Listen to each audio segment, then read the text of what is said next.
Even India get upset by Sri Lankan Pakistan relationship, but do you think India will help Tamils due to the regional security reasons? Yes, I think they will, because they're quietly waking up to the reality that we've got a failed state in the Sinhala South. And nobody wants to get associated with the failed state. And India will quietly distance itself from the Sinhala South and have another look at helping the Tamil people. You see, their great fear is that a separate Tamil state in Sri Lanka will generate similar separatist tendencies in Tamil Nadu, Andhra Pradesh, Kashmir, etc. My answer to that is that the Tamil people in Sri Lanka have been treated worse than any minority group in India by their government. No minority group in India has been treated in the way that the Tamils of Sri Lanka have been treated by the Sinhala government. So I don't think that India has any cause to fear by enabling the settlement of a conflict on its doorstep. Now, in terms of your other question about EU and the US and Canada, stupidity of banning the Tamil Tigers. You know, here is a negotiating table, two people on either side. You ban one side, what on earth do you want this side to talk to an empty chair? I mean, if the Tamil Tigers are so evil, why on earth does not Mr. Rajapaksa ban them in his own country? So the Tigers get VIP travel through Katunayaka, which not even we'd get. But Rajapaksa, or earlier to him, Mr. Kadragama, goes round persuading countries such as the EU, US, Europe, Canada, and Australia to ban the Tamil Tigers. They are opting out of the peace process. I addressed the EU parliamentarians in Europe before the ban, and I said, if you go down this track, you're going to opt out of the peace process. Now, having banned the Tigers, then they say, talk peace. Where? Why? You're banned. And of these countries, you haven't mentioned one, which is a very fine country. I've just been from it, and that is New Zealand. And I really want to plug the role of New Zealand in helping another fine country, which is Norway, to settle this conflict. You say, oh, they've got vested interests. So what? What if Norway is out for our fishing rights? It's better than killing people. Look at U.S. statements these days. They sounds like that the Tamils or Tamil Tigers are terrorists. And there is no exception, even though they banned, but even their statements are calling it 100% terrorists. And they are part of co-chairs.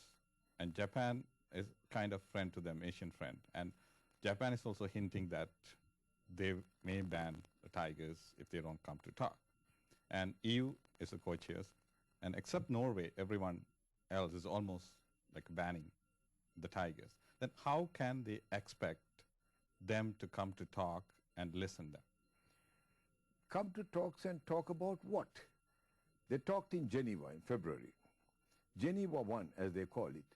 The undertakings by the Sinhala government on Geneva 1 are not implemented.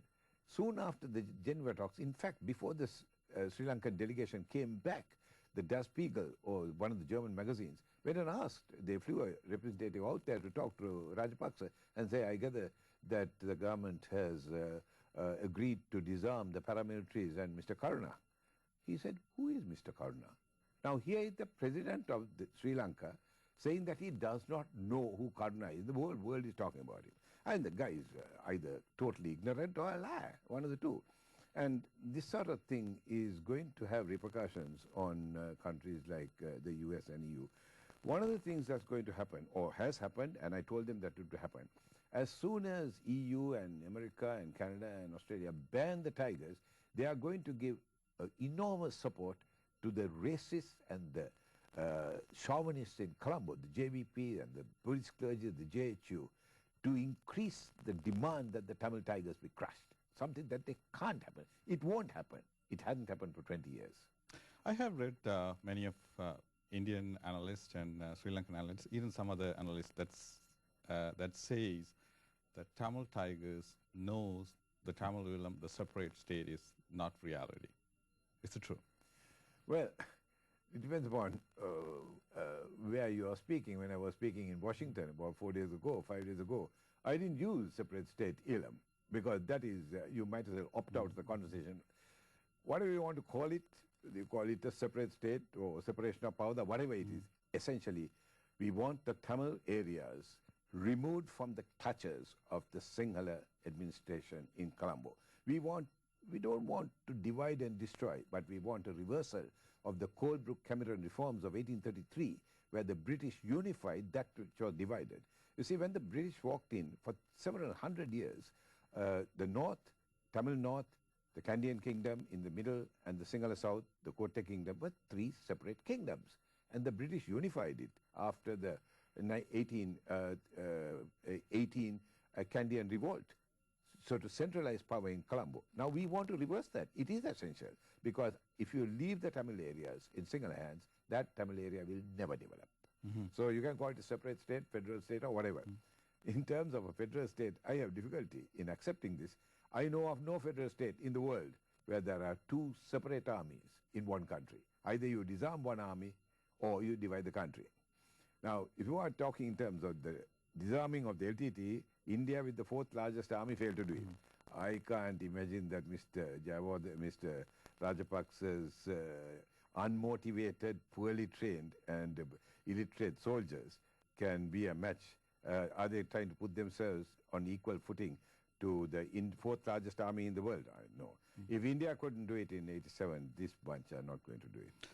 About peace talk again, if you are an advisor to LTT, what would you advise to the LTT about peace talk?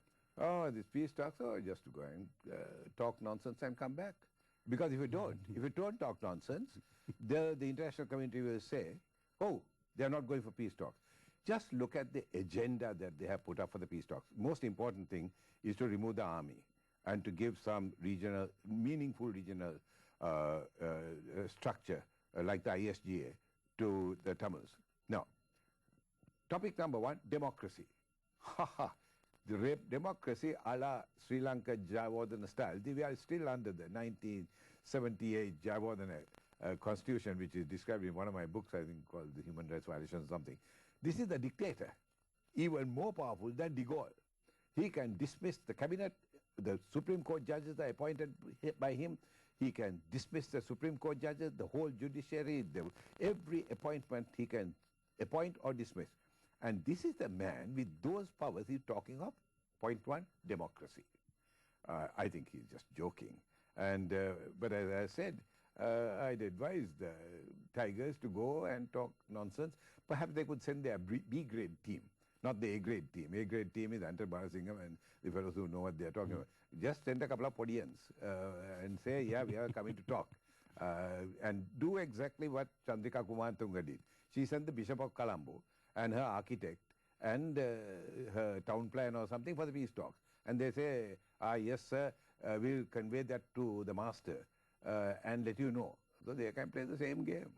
So the only advantage of the peace talks, the danger is that Mr. Rajapaksa has his eye on the $4.5 billion, but these guys aren't fools. They are also a little smarter than Rajapaksa. They say peace talks with a view to forward progression of the peace process. It's not good progress. So are you